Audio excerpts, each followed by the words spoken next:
Buenos días, somos María Elvira Mochelier, Montiel Seguí y Carolina Jaén, del Departamento de Historia del Arte de la Universidad de Valencia.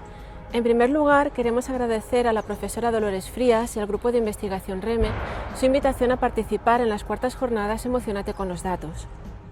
En esta intervención, titulada Arte y Ciencia en la Tradición Cristiana, el repertorio vegetal de la visualidad mariana, exploraremos la relación entre botánica e historia del arte a partir de un estudio interdisciplinar realizado en colaboración con Enrique Salvo, botánico de la Universidad de Málaga, quien ha identificado las plantas presentes en un amplio grupo de imágenes de la Virgen de los siglos XIV al XVI. Los datos obtenidos han posibilitado la comprensión simbólica de estas especies, a medio camino entre sus propiedades botánicas y la carga emocional suscitada por la devoción a María. Nos encontramos en el Jardín de Plantas Medicinales del Jardín Botánico de la Universidad de Valencia. Aunque fue reformado hace años, constituye el núcleo histórico de todo el recinto y, en general, la esencia de los primeros jardines botánicos concebidos para la enseñanza de la medicina. En Valencia, aunque en otra ubicación, este uso se remonta al siglo XVI, cuando los antiguos herbolarios monásticos estaban siendo sustituidos por los jardines de los hospitales civiles y los universitarios. Este espacio, por su estructura y función, es el que más se aproxima al jardín medieval, caracterizado por una rigurosa organización. En la Baja Edad Media podían distinguirse diversos tipos de jardines, pero fueron los monásticos los que marcaron la pauta y acabaron influyendo en los demás. Como podemos apreciar, el Jardín de Plantas Medicinales del Botánico está doblemente cercado mediante arbustos y acantos, de modo similar a los huertos y herbolarios de los jardines urbanos tardo-medievales. Y es precisamente en el entorno urbano donde surgieron los primeros jardines privados, conocidos como cerrados, cercados o, de forma muy significativa, paraísos. En el ámbito rural, abadías y castillos, los jardines estaban igualmente separados del exterior para proteger los cultivos y por una concepción espiritual del jardín como espacio ordenado frente al caos del mundo. De hecho, el claustro del monasterio medieval había sido la imagen por excelencia del paraíso, y en la Baja Edad Media, María se encontraba indisolublemente asociada al paraíso en cuanto hortus conclusus, es decir, huerto cerrado, en referencia a su maternidad virginal. Como hemos avanzado, algunas especies propias de los jardines medievales adquieren un significado asociado a la especial condición de María como Madre Virgen del Hijo de Dios. La violeta, por ejemplo, por sus flores sencillas que se inclinan hacia la tierra, se vinculó a la humildad mostrada por María al acatar la voluntad divina. La fresa también evoca la humildad por su condición de planta silvestre y tapizante, es decir, pegada a la tierra. Por otro lado, las hojas trilobuladas de la fresa aluden a la Trinidad.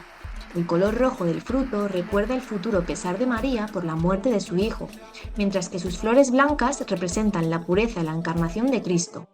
Además, la capacidad de la fresa de florecer y dar fruto a la vez remite a la maternidad virginal de María. A finales de la Edad Media, los jardines se completaban a menudo con un enrejado por el que trepaban rosas y a veces también vides. Estas rosaledas son, de hecho, las protagonistas en numerosas imágenes marianas del siglo XV. La asociación entre María y la rosa se ha vinculado al Cantar de los Cantares, aunque la identificación de las flores mencionadas en este texto bíblico es compleja debido al uso de nombres vernáculos poco precisos, que se han traducido como flor o lirio de los valles.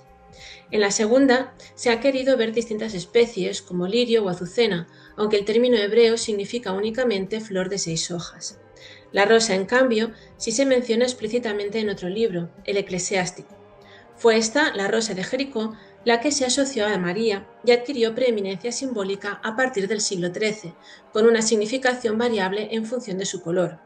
El blanco aludía a su pureza y el rojo a su caridad y su compasión, es decir, al sufrimiento compartido con Cristo. Otra especie relevante es la aguileña, presente sobre todo en obras de la segunda mitad del siglo XV e inicios del XVI. Su tono oscuro se refiere al duelo de María por la muerte de su hijo, por lo que adquiere un significado fúnebre en el Renacimiento. También la higuera, que había adquirido una connotación negativa como árbol de la muerte en relación con el pecado original, podía aludir al futuro sufrimiento de Cristo, desplazando la visión paradisíaca que ofrecían las imágenes dominadas por rosas, azucenas o violetas.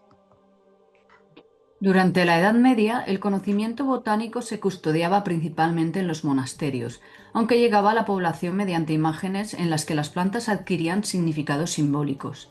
Tras los encargos devocionales, solía haber un asesor religioso, formado no solo en teología, sino también en saberes que podríamos considerar científicos. Con el tiempo, las universidades sustituyeron a los monasterios en el estudio botánico con fines medicinales y la imprenta facilitó la difusión de tratados. Pero no será hasta el siglo XVIII, con la nomenclatura binomial de Carlos Linneo, cuando se establezca un sistema estable de nombres, lo que explica la previa confusión de la exégesis bíblica y la consiguiente iconicidad medieval. En la actualidad, la dificultad de la ciencia para calar en la población puede relacionarse con el efecto Dunning-Kruger. Los inexpertos no reconocen sus limitaciones, mientras que los expertos tienden a infravalorar lo que saben. El conocimiento real genera humildad y la ignorancia, certeza. En un contexto de democratización de los canales de comunicación, voces no autorizadas pueden difundirse ampliamente. Como la antropóloga Candela Antón, en cuya cuenta de Instagram hemos conocido el efecto Dunning-Kruger, quizás es inevitable que la ciencia se divulgue a través de los mismos canales que también se utilizan para la desinformación. Muchas gracias por vuestra atención.